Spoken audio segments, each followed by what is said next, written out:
like to turn this over to C, our spiritual leader, and soon to be, I think, ordained minister at some point in there, not too very far in the future, right? Yes, indeed. And but today she's taken time from all of her very, very busy activities. I don't know how she does it, to take time to speak to us, and I very much appreciate that. And she's going to be talking today about living from the inside out. So I'm just going to let her take you over here, and she'll tell us what this is all about. So over to you, Sue. That's great. Thank you, Lynn. Just so you know, you can go into the right upper corner of your screen, press the view button, and choose speaker, and then you'll see a little bit more of me, your speaker today, rather than just a little mini box. The talking head, bouncing up and down all the time. I just wanted to say that Theo Thames, that song is he wrote it, and it's so magnificent. He's Canadian, and you might have seen a little bit of Vancouver in the background there. And he is an award-winning writer, songwriter, singer, and he's a great guy. And then, of course, it was the perfect song for this talk today about letting your light shine. And then, of course, You Are the Light. I love Denise Rosier. She's a great gal. And her spouse is Canadian, from Kitchener, if you can believe that. So, yeah. Anyways, I am going to be looking into what is our spiritual light and how do we let it through? How can I let my light shine? And if we're not seeing it in everybody, then there's something going on. There's a blockage going on. And you might have noticed that there's a little bit of an LGBTQ2IA plus theme today. And that is because it is Gay Pride Month here in Ottawa, and we are honoring this glorious community. And if there's any community that can let its light shine, it's the LGBTQ2IA plus community, especially during Pride Week. It is quite an amazing experience to behold. And part of the reason it's one of those places where you can shine is because it's the first time for many people to actually live who they were meant to be, with a sense of freedom and peace. So I'm going to fill you in on where the saying "Let Your Light Shine" came from, and how the LGBTQ2IA plus members can be fully supported in letting their light shine, how you can let your light shine, and how we can also be there to support those who are not quite open yet to that community, that are not allowing others to let their light shine. In our spiritual light, everything is good and is possible. All beings are good, as we know from our second principle at Unity, which is you are an aspect of God, therefore inherently good. And Unity is quite predominant in allowing people to let their light shine. Just to begin by saying that in my experience, I just want to actually talk about the acronym LGBTQ2IA plus. Not everybody knows what it means. We know it expresses sexual diversity, but we don't always know every word. So I'll just start there. So the acronym represents lesbians, gay, bisexual, transgender, queer, and questioning, two-spirit, the Indigenous edition, intersex, and asexual plus. So LGBTQ2IA plus. Okay. The plus could also include pansexual. Sexuality is diverse, and we have tried way too hard to keep it into one little straight box, but it's unnecessary. So when I came out, this acronym was three letters, LGB. Are you going to the LGB dance? Yes, we are. LGB pride? Yes. So it's very interesting to me that how we're starting to really understand the large group of people who really were not being fit in. Even the LGBT or the LGB group was not that open, and now we're becoming all more open. So I've got a really little interesting joke for you. You might not know this, but ministers are encouraged to tell jokes, but they don't always tell good jokes. I've been around a lot of bad jokes, and this might be one of them, but let's just try this one. So why are LGBTQ2IA plus people so fashionable? Because they spent a lot of time in the closet. So unfortunately, that did not work for my wife. And Anne likes to say that she was raised in the wrong closet, and I'm the intervention. So even yesterday, we were going out to a really fancy restaurant for lunch for celebrate a friend's birthday. And Anne walks out, we're getting ready to go, and she walks out in a t-shirt with a tiger on it. And I'm thinking, I know you're Tiger, Anne, but maybe a little something different for today's lunch. Anyways, we play with that one. So can you let your light shine? Do you have the space to do that? Because you are the light of the world. It is the essence of your loving source, the God within, that you have a light inside. No matter what your gender or your sexual orientation, your culture or education, you are the light of the world. And this is why you would think it'd be easy that there would be no discrimination by now in the world. Yet, as we know, it's rampant. There's rampant discrimination in the world. Even in a great country like Canada, where we're trying really, really hard to be inclusive, there's still a lot of discrimination in the world where we would hope there'd be great openness to diversity. The light of God that is within each of us is our essence, and yet we don't often see it because we don't create space for it, space for people to allow it through, because we don't create that safety and security, and we don't allow our own to come through because we are stuck in cultural bias, and that is one of our greatest tragedies, really. So when you're having trouble, or if at any point you have trouble seeing someone, you need to, in their light, you need to take time to really look in to see that that person is more than the bones that they are, the body that they are, the clothes that they are in their essence, the light of God and the world.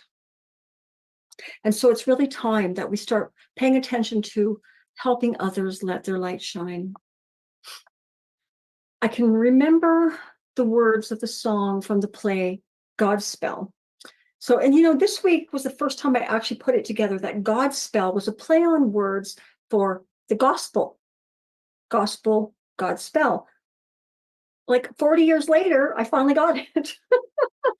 And in this play, they have this one song. It says, "You are the light of the world." And I had never heard that before until I was a teenager. And I really wanted to know what it meant. So I went on a hunt. And I kind of knew Godspell. I kind of knew it was probably going to be found in the Bible, which is where I found it. And you know, the Bible has been used against the LGBTQ2IA plus community. So what I'm going to do today is show you where the Bible supports us. And so if you ever need help, write down these verses I'm going to share with you and bring those to the people who purport to know better than you about what light is in you. So one of my favorites, I certainly love Matthew. Matthew is the first gospel. Matthew, Mark, Luke, and John. Okay, so in chapter 5 of Matthew, verses 14 to 16. Now Matthew's speaking as though he were Jesus. And he says, "You are the light of the world. A town built on a hill cannot be hidden. Neither do people light a lamp and put it under a bowl. Instead, they put it on a stand and it gives light to everyone in the house." Yes, let that light shine from within. And in the same way, he said, "Let your light shine before others." And he didn't say whose light. This is for everybody. He didn't say you and you and you can't let your light shine. This is for everybody. So let your light shine before others that they may see your good deeds and glorify your teacher in heaven. the one loving source. Here we're hearing about how important it is that when you live in awareness of your inner light, you can express it outward for all to experience this light. Everybody has that light. You are the light of the world. This light is love, it is wisdom, it is compassion, it is intelligence. Let it shine. So equally as important, I read in the book of John. Now, John is my favorite gospel. John is the gospel that says, I am this, I am that. He was the guy who wrote about the New Thought movement. He was the first New Thought presenter. I am this, I am that. You'll see. If you pick it up, you'll see there's at least 7 main statements in which Jesus says, I am this and I am that. You'll see. So the 4th gospel is John. And it is a light, bright, metaphysical, mystical book. And in John 8, verse 12, he says, as the words of Jesus, I am the light of the world. Whoever follows me will not walk in darkness, but will have the light of life. Now, this is crazy making back then. You have to understand, this is about, so we are 2024. This is year 31 to 32, around that we would have heard from Jesus. Now, it was written about later, right? Maybe 70, 80 CE. But this was absolutely groundbreaking stuff. I am the light of the world. What? Are you kidding me? In the Iron Age? That is amazing. So this statement was the beginning of really expressing that God is inside of us. I am the light. Hello, it's right here. This is the first time that this is expressed in the world. So this is what they call the good news, right? So if you ever hear people talk about, oh yeah, you have the Good News Bible, or have you heard about the good news? That's it, right? God made manifest through humankind is the good news from our way shower. Now we know Jesus, but he's not our savior at Unity. He is our way shower. He is our teacher, right? But not our savior.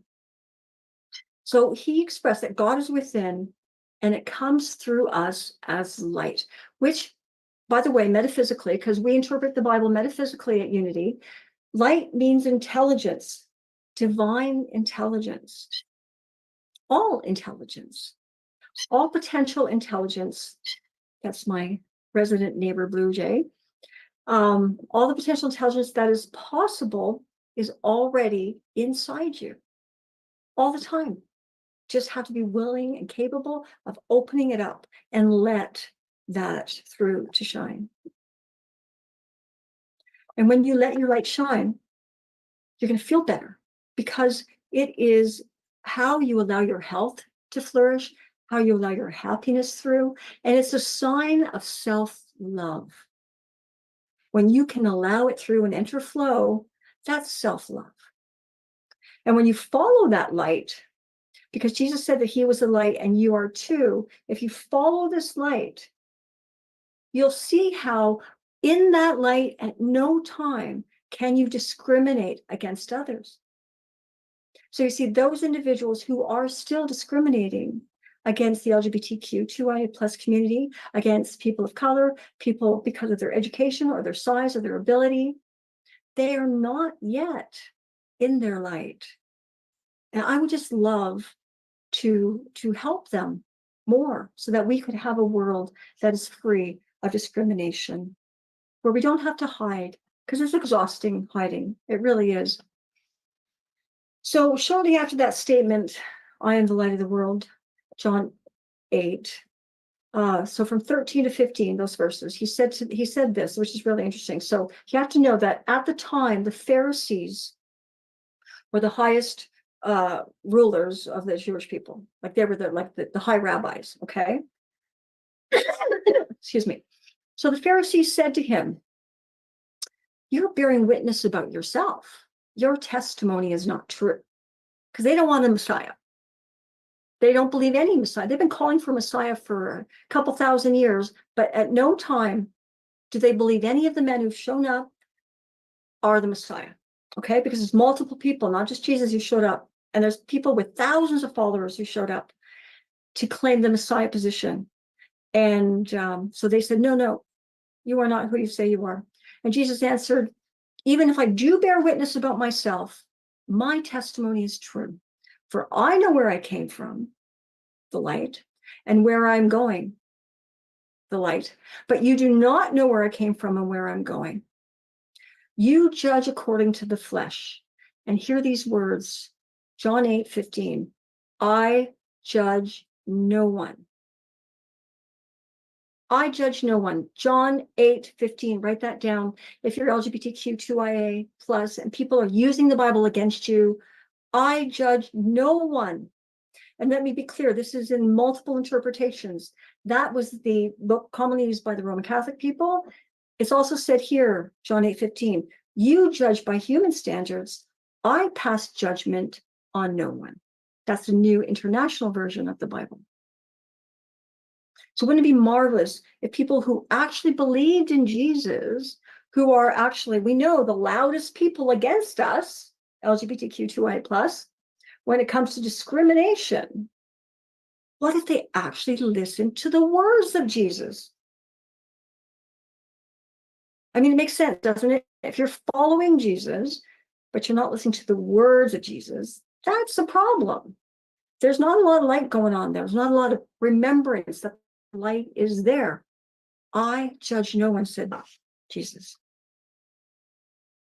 You know, I could stop right now and just leave you with that verse and then have you carry that throughout the weeks and months ahead and share it with other people. And I hope you will share it with other people, because there's a lot more going on behind all of this. And if you are in a situation where you feel like you're about to judge someone, really just remind yourself, go back to that light. You know, I know that at family events or big events where you might meet some colleagues or whatever, there's always somebody who doesn't want to come up to me, right? Because I'm the lesbian in the corner over there. I'm the woman who's, maybe I'll be with my partner, maybe there'll be a few of us there, but there's always a few people who never want to meet me. And you know, at this point, I'm used to it. But when I was young, it really hurt. Okay. So what if, to let your light shine, or if we imagine that somebody could, who was in a situation where they had never gone up to that family member who's gay, they'd never gone up to that colleague who's gay, trans, queer, whatever you want to say. But what if they just did one day say, you know, I'm going to let my light shine today. I'm going to go up to this person. I'm going to open up my light and I'm going to hug that person. And I'm going to say, I am so sorry that I have not shown you love until this very minute.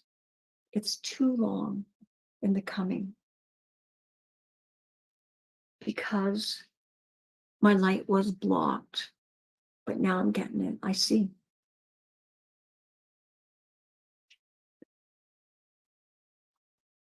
So you might have heard of Don Miguel Ruiz, the author of many books. And this book was given to me by a minister in June, called The Circle of Fire. And he affirms the need to see our worth through self-love. And he says, God is here. God is living inside you as life, as love. But you have to see the truth, or there's nothing. You're here to be happy, to live your life, and express what you are. You're created to perceive the beauty of creation and to live your life in love. But if you cannot find the love inside you or in that person, the whole world can love you, but it will not make a difference. So if you cannot find love inside of yourself, whether you're LGBTQIA+, or you're someone who is just struggling, or you're someone who is still discriminating, all the love we can try to give you will not matter unless you love yourself. And it makes it really hard to be present to people, to others, when you're not loving yourself.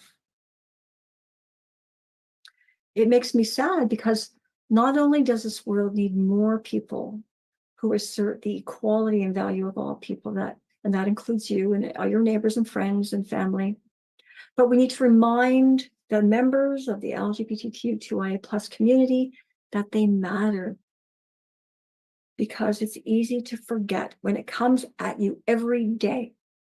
Microaggression after microaggression, joke after joke, pretending, apathy, humiliation, blocking you, no natural flow, no divine order. And yet we are the light, just like you. The light within needs expression because it just wants to come out. It wants to explode open. And some of us at Unity call this light in expression our Christ nature, our Christ self. When we express love and compassion to others, we are living with divine ideas in expression, which is what we call the Christ. And this light is, in essence, God, but the spirit of love is our creator. And now it's offering us an opportunity to create. And we can do this together. Unity does this together, which is a wonderful experience. And we need to remind our family and friends when they're not hearing that they're stopping others from letting their light shine, maybe that their light isn't shining. Can we help them so that we can make sure that people are able to live full, healthy lives?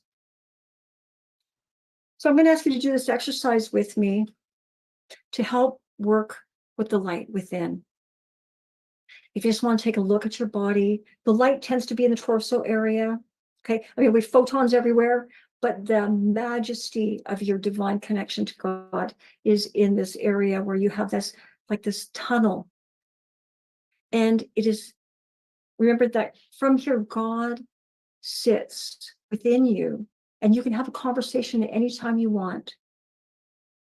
There's an amazing instrument of love and peace within you, because you are that aspect of the loving source. And when you look down to this area, or just talk to God from wherever you want to, you can say, I love you, and I know you want me to love all beings with ease. I am working on this, and it is becoming more and more my truth that I love myself and all people. We can teach people to have conversations with God, because this is a way in. This is a way to find that light. So whichever sexual orientation or gender you live, you are the natural expression of a loving, living spirit that is sharing its glorious nature through you. By the way, when you live the light you are and accept the light in others, your consciousness goes way up, just to point that out. If you can get there to loving everybody equally, you have a higher consciousness.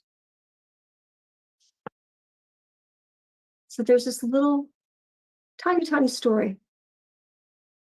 And it goes like this. A good man was teaching a lesson to his granddaughter. And he said, see that cup of milk? You should always try to remember to see your life at least half full, not half empty. Just like you see that glass is more full than empty. And the little girl turns to her granddad and she says, yeah, but what if I don't like what's in the glass?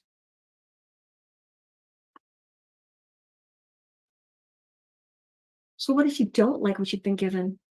What if you don't like your life and what you've had to handle? What if it's harder for you to be you than you can sometimes manage? I know I had that trouble for quite a while. I just want to take a moment to honor that in people, that sometimes we don't know how to handle what we've been given, because you're LGBTQ2I+, or you're on the other side and you're saying, I love them, but I don't know what to do. I don't know how to handle this. I don't know how to see the glass half full in a situation. Let's unfold that a bit so that we can have some more attitude about really recognizing the need to open, to let our light shine. I want to take a moment to address a notion placed in the world by ministers, priests, pastors. And I'm going to challenge this notion. And the notion is that we are to love the sinner, but hate the sin. Okay. That one always got me. Really? When I was young, I was like, really? And now it's like, okay, that's hurt a lot of people. In fact, people have killed themselves because of that ridiculous statement. So you know at Unity, we don't believe in sin. I just want you to know, if you're just thinking about joining us, we don't believe in sin. We know that everybody in this world is equal and you all deserve love and compassion. So here's what that statement looks like to me. So just remember, you need to love the sinner, but not the sin. What does that say? Here's how it looks to me. I love you, just not the way you act. I love you, just not the way you dress. I love you, just not the friends you have. I love you, just never mind being anything other than like me. Be me so I can love you. What sense does that make? That's all they're saying. What they're saying is, be me or more like me, because apparently they've got it all figured out and you don't. And they've been supported and guided their whole lives through their church community and through the cultural biases to believe that. And I'm going to ask everybody to challenge that, because all it's saying is, if you're not like me, I don't know what the heck to do. Because I have never learned to accept people's differences. That's what that says. I don't know what to do. I've never accepted differences. So now I'm just going to judge you because I don't know what else to do. Whew, that's a tough one. For many, acceptance is a steep climb, a steep climb. Boldly go if you can. But you can do it, you know, because remember, you are that light within. It's all in there. So you're not climbing a mountain over there or there, you're climbing this mountain. And somewhere inside of you, just under the fear, just under the misinformation, is a really great, loving nature that wants to explode open and love everyone. Because you are the light of the world and it cannot be blocked forever. Excuse me. So this is why I have absolute trust in the future of humanity, because I know that love will always win, that love is pouring through each of us. And yes, it's blocked today, but something will come along to unblock you. So you either do it consciously in deep awareness of your need to do this, or you will be pushed along to wake up. You cannot block love. You cannot block your divine nature. It will burst open, and more people are going to live in openness, in acceptance, in awareness, because God is more prevalent than hatred, fear, and all the other considerations. We can pray that people who live in their forgetfulness of love will one day join us all in their hearts. My favorite teacher of unity is Eric Butterworth, and he said this: we sometimes have mental blocks that impede the free flow of love in and through us, but we are creatures of love. We need to discover what it is in our personalities that turns off the innateness of our being. And he points out that we are conduits of flow of divine love, and that love is infinite. And guess what? It can't be blocked. This is all natural, so you can imagine the wasted hours people are putting in to block that natural inflow love. It takes more work to block your love than to set it free, to set free that light, that spirit of love. I think sometimes people think that they're actually protecting themselves or someone they believe they love by ignoring natural order. They've convinced themselves that someone else is responsible for how they feel. So when I think of maybe I'm this person who says, well, I can't handle gay people. So I've convinced myself that it's their fault that I can't handle this. Right? But I hate to break it to you. But if you're feeling heavy or overwhelmed by another community, that's you. That's not them. What you need to do is understand your own feelings, feelings of embarrassment, feelings of shame, so that you don't go out there and embarrass or shame others because of how you feel. We are born just as we were meant to be. And not one person is expendable, not one. And not one child of God in their life can be left in pain anymore.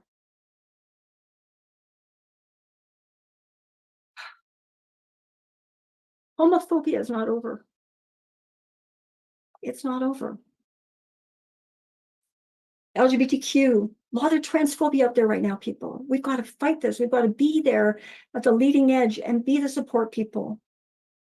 So think of this. We live in a magnificent, diverse community. Our world community is so diverse, right? And we are right next. Our Milky Way galaxy is right next to trillions of other galaxies, all unique. They're all unique. And yet, when you come down to the little, not even a pinprick that we have decided to claim that there's only one sexual orientation.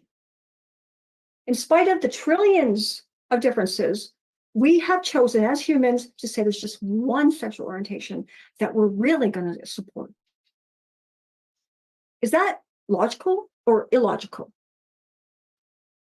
It strikes me as illogical. And for me to teach that to the world is irrational.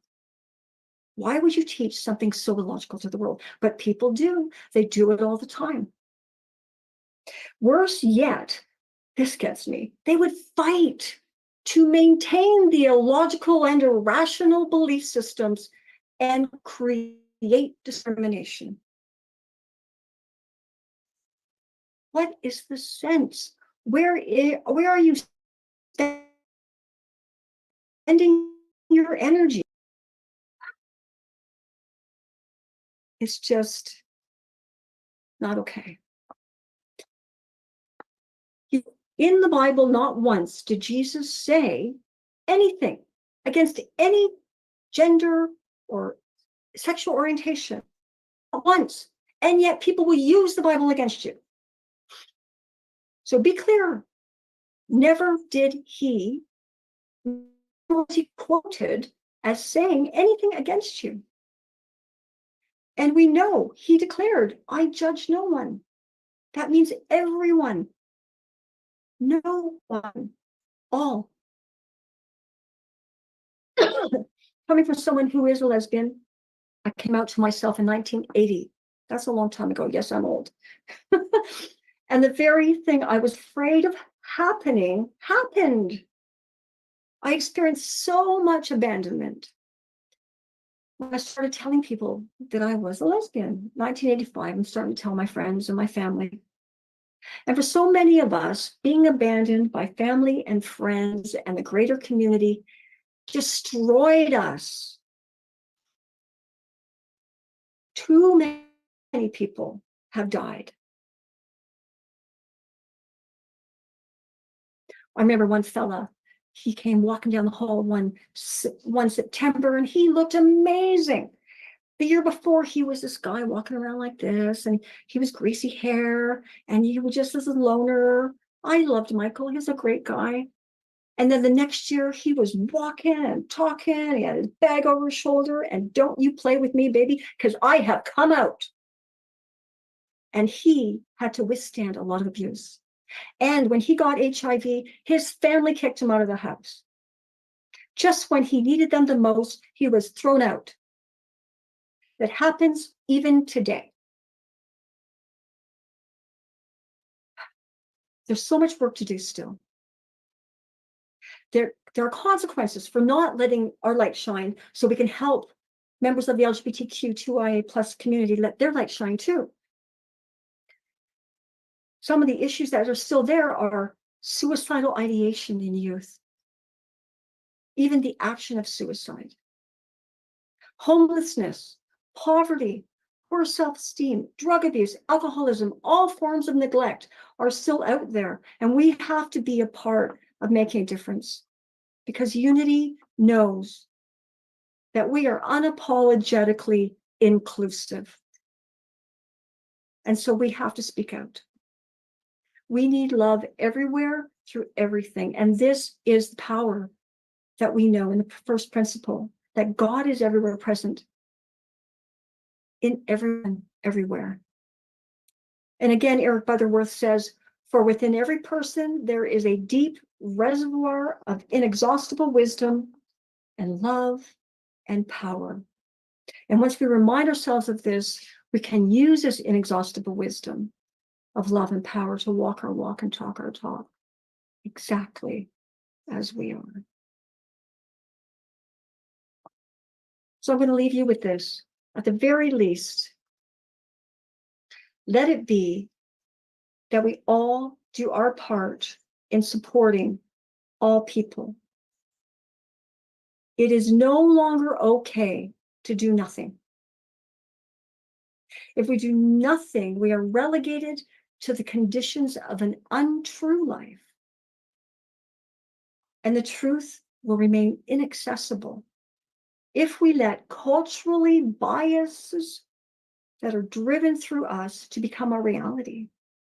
We have to challenge these biases. I must choose for me to be the light that I am and to be the light of help for others. Perhaps you can join me in saying, today I am a source of light, helping everyone to let their light shine. Today I'm a source of light, helping everyone to let their light shine. Wherever you are, God is, and you can let your light shine. Thank you, everyone. God loves you from the inside out.